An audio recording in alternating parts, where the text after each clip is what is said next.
Hey guys, welcome to Brian's Man Cave. So today we're going to be talking about, well, some Switch stuff. So yeah, well, it's everywhere right now. The Nintendo Switch 2 has been, I guess, revealed. A lot of information has been passed on.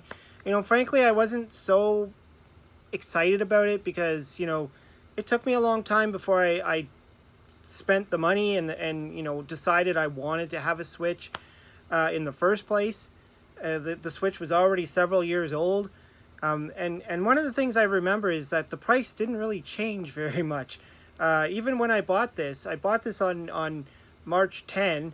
I don't even know what year. Can't remember what year. I did make a video about it a long time ago. If you look back in my videos, you'll probably see it. But anyways, it was March 10. It was, March 10 Mario Day or whatever they call it. They had some kind of promotion where if you bought the Switch, you would get the games at this discounted price. And I ended up picking up a Mario game and a Zelda game. But anyways, I still remember paying quite a lot of money for the Switch. And that was like around, I think it was around $350 Canadian. Whatever that goes for in America at the time. But that was how much I had to pay. And then the games, I got them at a cheap price or cheaper price than their market value. And again, it took me a long time to decide to do that. Much like the Wii, when the Nintendo Wii came out, it took me a while before I decided to shell out that kind of money. So now we know that the Nintendo Switch 2 is coming out. And I briefly kind of looked into it. There was, some articles, obviously, and people on Twitter were talking about it. And the one thing that was trending, funny enough, was the number $650. And I thought, well, what is that? And I clicked on it. This was on X, Twitter. I still call it Twitter. Do you call it Twitter? I call it Twitter. Anyways, I was on Twitter, and it said $650 was trending, and I clicked on it, and that was the price Canadian for the Switch 2. Now, that's not the American price, obviously. Like our dollar right now is crap, but the American price was $449.99. That's what I read in an article, anyways, saying that the Switch 2. So I'm like, okay, what's so great about this that it's almost double the price? Like, what is so great? It looks like it has like a bigger screen, bigger Joy-Cons, the magnetic thing. Now that's something I kind of like. I always hated these Joy-Cons of trying to connect them on and take them off, and there was times literally where I felt like they were stuck. I'm like literally trying to wedge this thing off, and I thought I was gonna break it. And it's kind of like why did they design it this way? Like, I get it, they don't want it to fall off. Well, you don't want to be playing and all of a sudden the midsection just falls off and breaks or something. So I get it why they had to build this kind of mechanism to hold it together. So now it looks like they're going with magnets or something, or just clip on. That seems kind of a lot more interesting. I didn't check if they changed this design, this whole thing of this part here to prop the thing up while you play it. Does anybody actually do that? I don't know. It's a neat idea, to be able to take this thing apart and put the screen down as a separate piece and put the joysticks together and play like that. But I've never been in a situation where I've ever had to do that. I would probably just play it like this, like almost like the intention of playing a Game Boy, the original Game Boy. You'd play it in your hand, a handheld. But yeah, the other features don't sell me too much either. They were saying it's going to have a microphone and you can have a camera for more online. To me, that doesn't interest me. I'm not too much into the online play. Probably the closest I've ever done any kind of online play was long time ago, playing Magic the Gathering, the first video game that came out for Magic the Gathering, which is a trading card game if you're not familiar. I played that online against people, and that was fun. You go into this forum, and then you say I'm ready to play, and then somebody else will be like, I'll play with you, and then you just go on and you play cards together. Some strange people.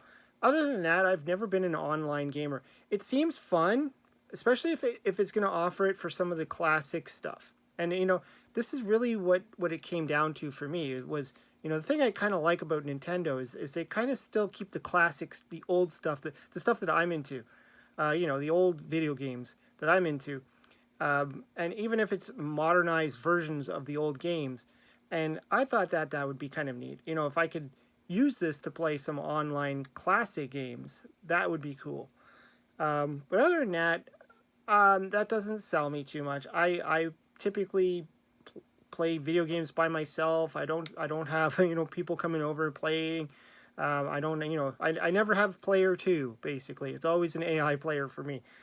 But other than that, some of the things I was also talking about was the GameCube. Which is interesting. I guess the GameCube lineup's going to be available. I don't know if that means it's only going to be for the Switch too, or both. Probably both. I heard there's supposed to be a lot of backwards compatibility, but yeah, the GameCube. I'm kind of fuzzy on that one. It was a time where I was not really interested in when the GameCube came out. I was not interested in the GameCube. I don't know why. I think because I'm not a 3D environment type of player, even though I did buy games like this, which I'm not too good at. This one actually, this is the Skyward Sword one. I bought this more for my daughter than for myself. But these three-dimensional games, I've just never been good at it.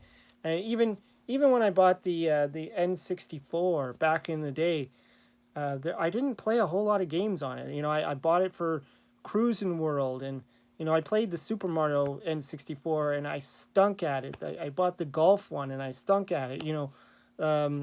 They were all just three-dimensional games that I was just not good at, and it kind of made me worried about the Switch. But when I realized there was a lot of other games on the Switch that were not that type of thing, it was the reason why I'm not really an Xbox fan or a PS5 fan. Is because of the majority of the games are not my style. If you watch my channel, I play games like in television games, like this my Traffic Jam game that I made, or Keystone Cops.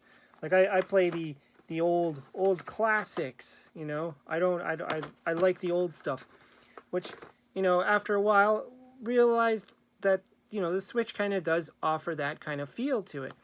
I do have the Nintendo Online, I think they call it. I think they're rebranding it. They're changing the name, but Nintendo Classics or something like that.